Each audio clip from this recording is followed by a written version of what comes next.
1969 intention, which was to be a co-guarantor of the independence of a number of constitutional bodies.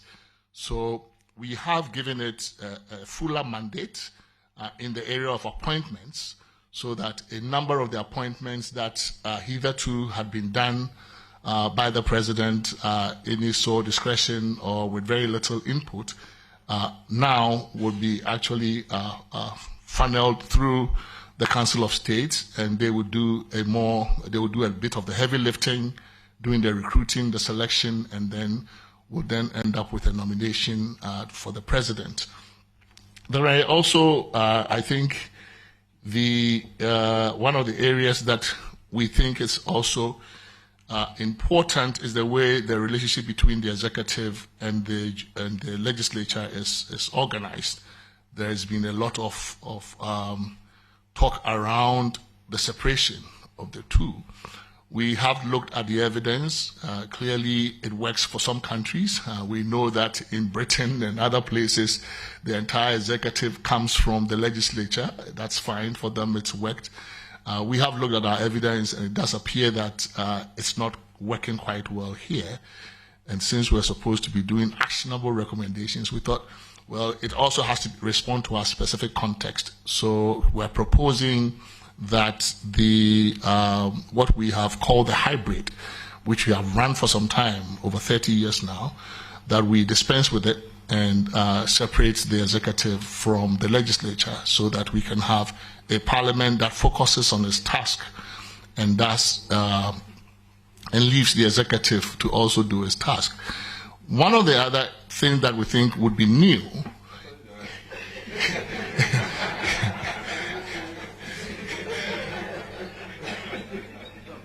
one of the things that we believe would be new for us is also in the way in which our public services and the public sector generally has been organized, and the role of partisanship in the operations of our public sector, whether it's the commercial sector, the SOEs, or it's the public services, civil service generally.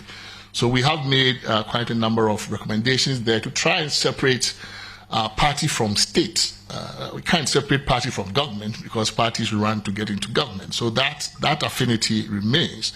But when it comes to running the affairs of states, we believe that we need to erect some walls around the states, so that those who go in there are going in there not representing party interest. Those interests are in government appropriately, and we believe that we need to protect the state sector from over-politicization. So we have made certain recommendations affecting things like the appointment processes for state-owned enterprises.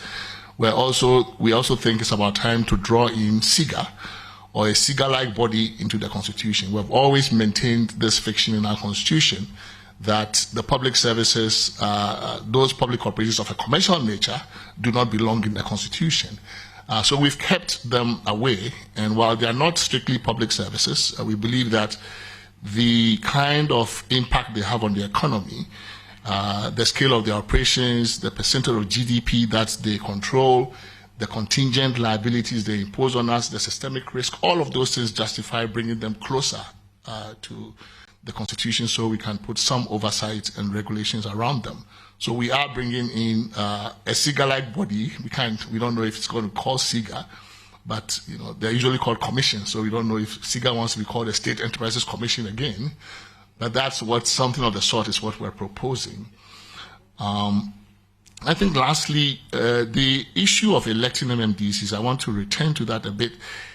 It was once we opened that, that Pandora's box, so to speak, it became clear that it had a lot of moving parts, a lot of different implications, because once you do it, then many other secondary questions arise.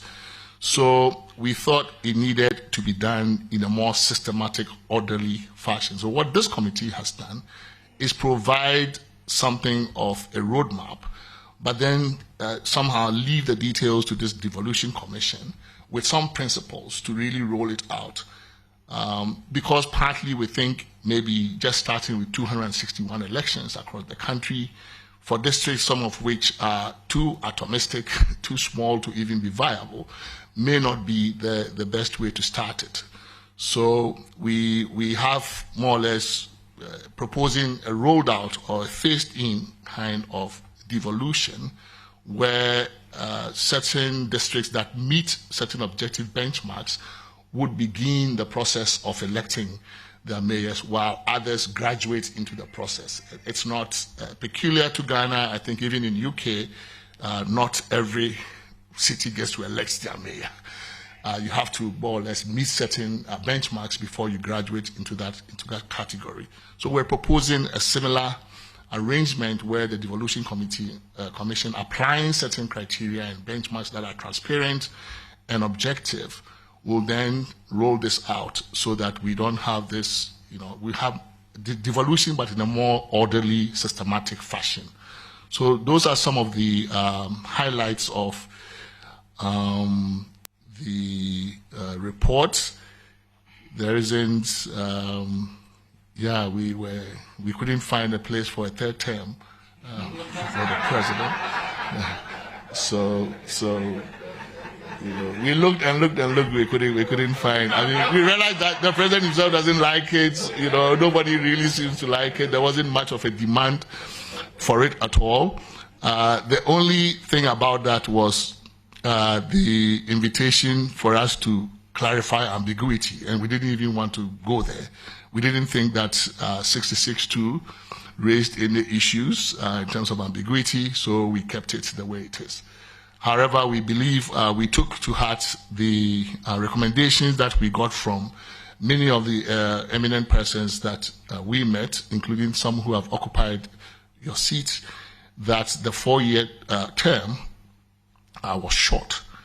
It was too short. And we also then learned that the emerging global norm was 5. And that even in the region, we in Nigeria have the lowest. I mean, 4 is pretty low. So we're proposing an extension by 1 more year.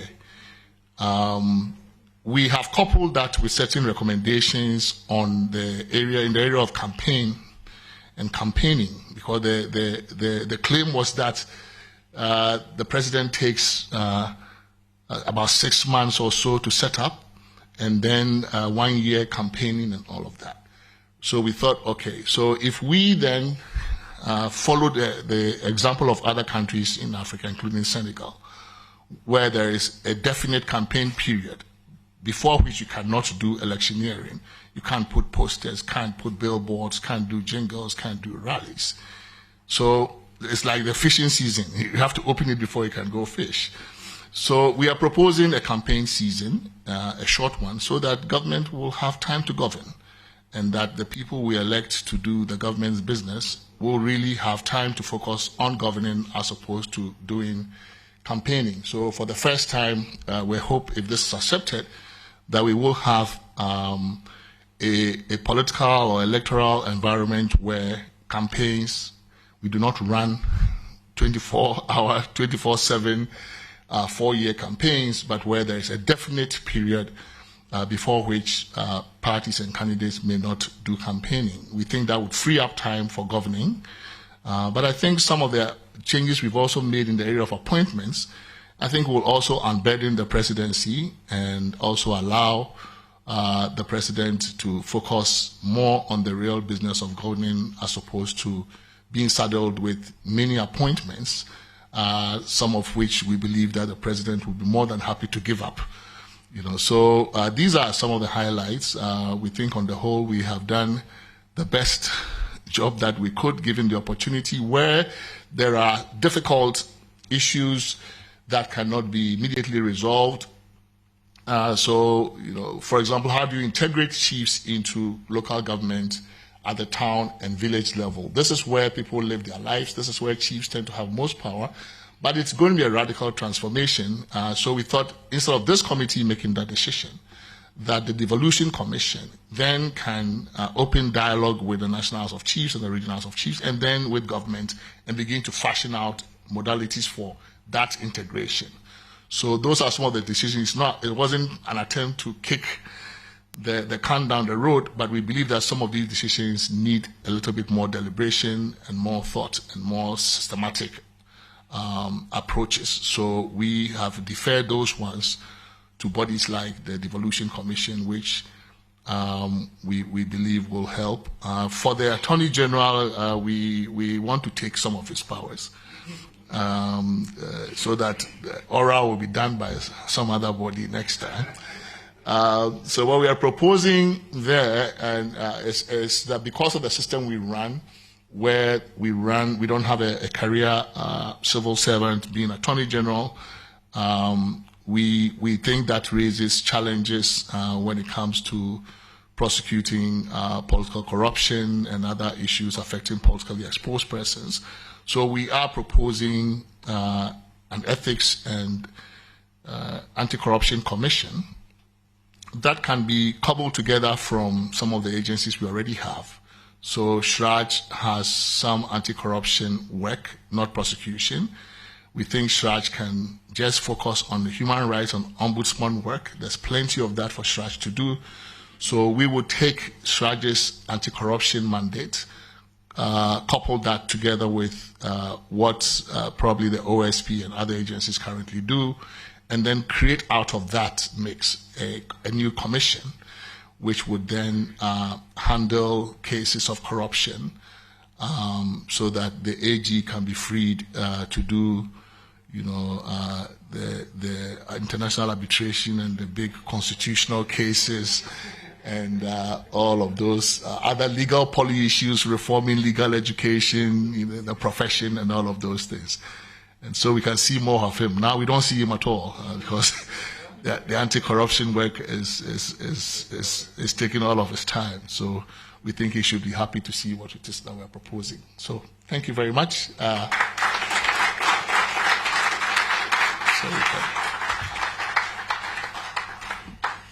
Thank you very much. May I now invite His Excellency the President for the presentation of the report, please.